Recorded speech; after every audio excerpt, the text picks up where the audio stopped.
We're surrounded by stuff, things we use every day and never really think about. But sometimes the most ordinary things hide these absolutely incredible, and yeah, in this case, really destructive stories. I mean, take a look at the sneakers on your feet right now. You probably think about them in terms of, style or how comfy they are. But their real story? It's way more complicated than just some design meeting. This is a story that's literally written in betrayal. And I'm not exaggerating. I mean literally. This isn't just some friendly business rivalry. Oh no. This is a story about family, about betrayal, and a feud so bitter it split an entire town down the middle, changed an industry forever, and went all the way to the grave. So you've got Adidas, and you've got Puma, right? Two absolute giants in sportswear. But here's the crazy part most people have no idea about. They weren't always rivals. Nope. They were once the same company, a family business that got ripped apart by a secret that goes all the way back to the chaos of World War II. All right, so let's set the scene.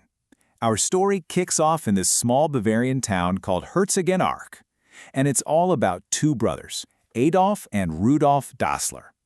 Now these guys, they shared a vision, and they had this unbelievable talent for making athletic shoes. And their rise, man, it was just meteoric. I mean, they started out making shoes from scraps of leather in their mom's laundry room.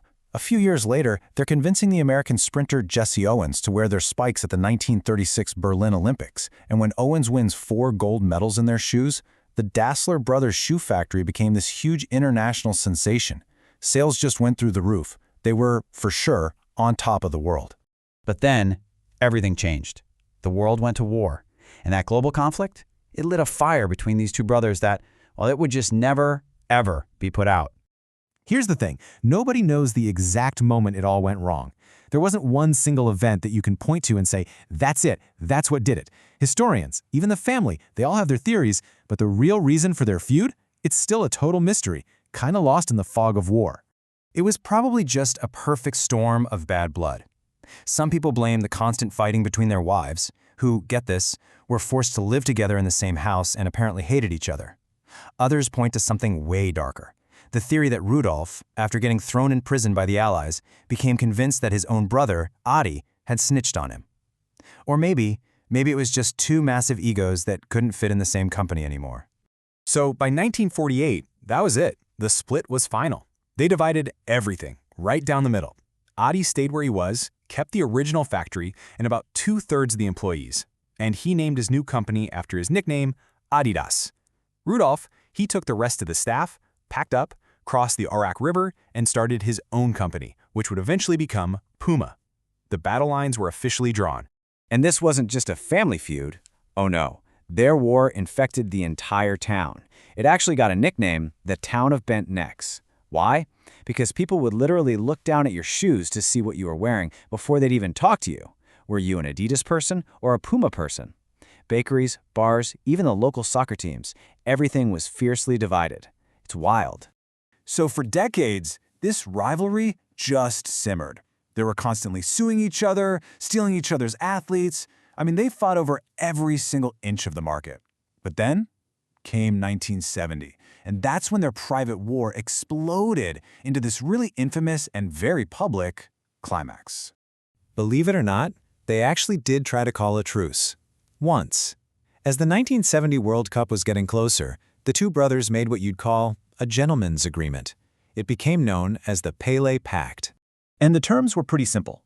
They both knew that getting into a bidding war over the most famous athlete on the planet, the legendary Pele, would just be insanely expensive for both of them. So they agreed, hands off. Neither company would try to sign him. It was a deal that was supposed to be based on, honor. But that pact was completely shattered. In what has to be one of the most brilliant and ruthless marketing stunts ever, Puma went behind Adi's back and signed Pelé in secret. So picture this. It's the World Cup final. The world's cameras are all pointed at Pelé. Right before the kickoff, he asks the ref to wait a second, bends down, and makes this big, slow show of tying his brand new Puma cleats. The whole world was watching. The deal was done. The betrayal was absolute. And that was it. That was the point of no return. After the Pelé incident, Adi and Rudolf never spoke another word to each other for the rest of their lives. And when they died, just a few years apart, their final wishes were, well, they were identical. They both wanted to be buried in the same cemetery in their hometown, but at opposite ends, as far away from each other as they could possibly get. So you've got Adidas and Puma, locked in this bitter 70-year war. But here's the real twist in the story. The biggest consequence of their feud wasn't about which brother came out on top. Nope. It was about who won while they were both completely distracted. Think about it. While the Dazzlers were totally obsessed with destroying each other, their entire world was just that battle across the river. They created this huge blind spot. And right there, in that blind spot, was this quiet little company from Oregon. And what were they doing? They were watching, they were learning, and they were building an empire of their own. And the result? Well, just look at the numbers today. Nike's revenue is more than double what Adidas and Puma make combined.